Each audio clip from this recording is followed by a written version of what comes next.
It's a real regime almost. Oh, hell no. They're talking about me. All I needed was one ball. The science of training. And I know you don't think it's a sport. How do you feel about the classic division right now? You know, the division that you were part of for quite a few years. How do you feel about it right now? And do you see anybody right now that can potentially defeat Chris Bumstead this year or next year, in the near future, I would say? I mean, Chris Bumstead, not this last year, but the year before, he really made a huge statement, like the way he brought up his back.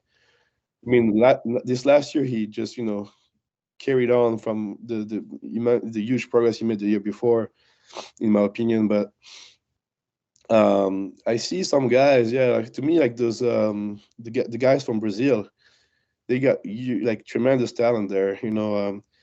Dino Raymond Dino, I forgot his name, and there's another guy who actually he didn't even. I think he got outside of the top 16 this year.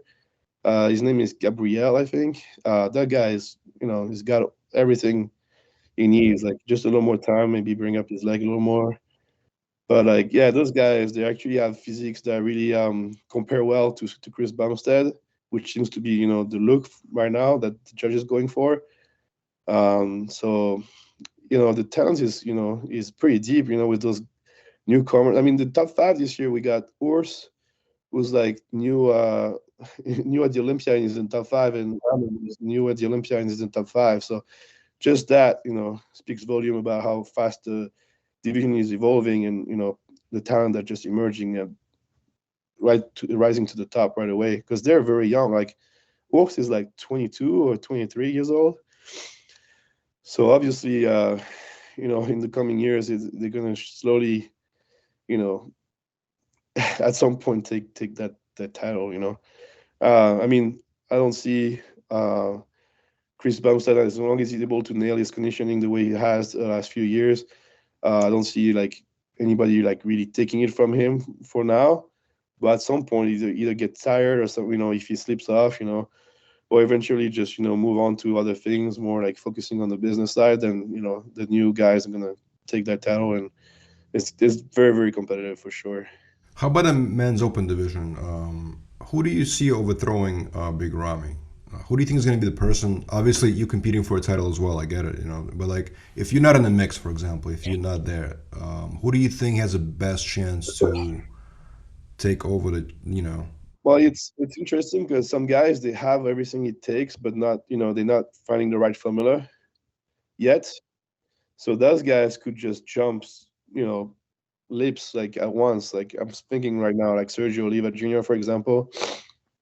He hasn't quite nailed the conditioning, but he's got plenty of size and he keeps improving. So once he nail like that grainy conditioning, I mean, he could just win, like, or be right in the top. But for me, right now, the obvious is Hadi Choopan.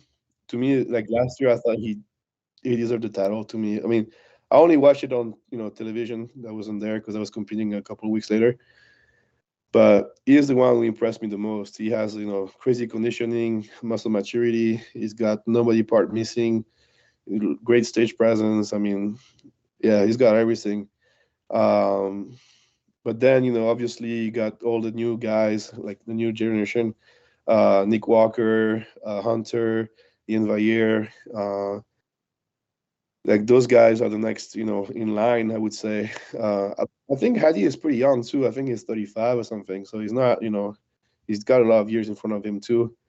But once some guys like who are taller and bigger, they really fill up and nail it. That's where, it's tough. Like Shawn Clarida won the Legion Sports Fest, but the Olympia, even if he brings 100%, I don't know how he would beat, Big Ramy or guys who are actually, a lot bigger, who brings it to that level. I mean, Big Ramy won it without being like super conditioned. So imagine, like there's only so much you can do against guys like that. Once they, you make a good point actually, because anybody can even go from the 10th spot to 1, really. Because like if you look at Ronnie Coleman's story, right? He was one year he was 9th or he was 10th. Maybe not even top 10, and then he won the next year. Yeah, for sure. I mean, it's just a matter of like nailing it. Honestly, like I mean, Shawn Clarida, I think he was third and he won. Like he just brought a 100% look, and to me that was the thing for him last year. I thought, wow, he brought such a great package the year before.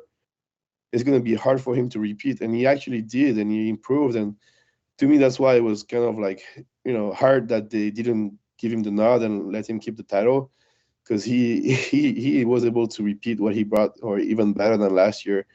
But I mean, Derek Lunsford just nailed it too, and he came out of nowhere in a sense, because the year before he was falling back and placing, I think, fifth or sixth, because he missed his peak. But that's why, like, even Akim Williams, if that guy comes in here, like I forgot how he plays this year, but he could be right in the top 3 next year. Yeah, you're right.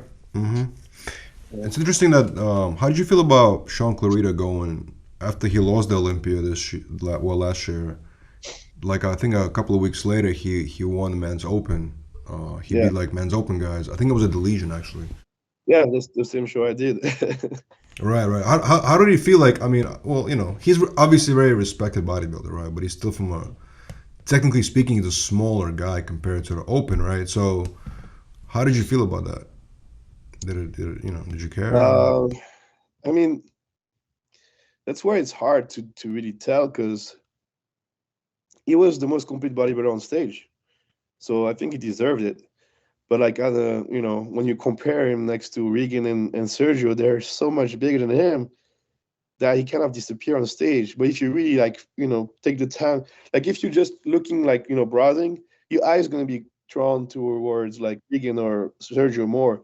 But if you just take the time and you really look at every physique, Shawn was the best overall, most complete. So that's where you have to kind of decide. But I thought it was interesting, since they had Shawn, who was like the most conditioned, most complete bodybuilder, then they had Regan and Sergio in the mix. I thought, Regan was the best combination of the two. He had the size and the conditioning, so I thought they were going to give it to him. But there's nothing wrong. I think he was the most complete, so I thought he really brought it. He totally deserved that win. But if you look at the stage, your eyes are not going to be drawn to Shawn at first, because it's smaller. So that's where it's kind of like, if the judges really take the time like they did, yeah, they reward him. But he can get overlooked quite easily just because of that factor.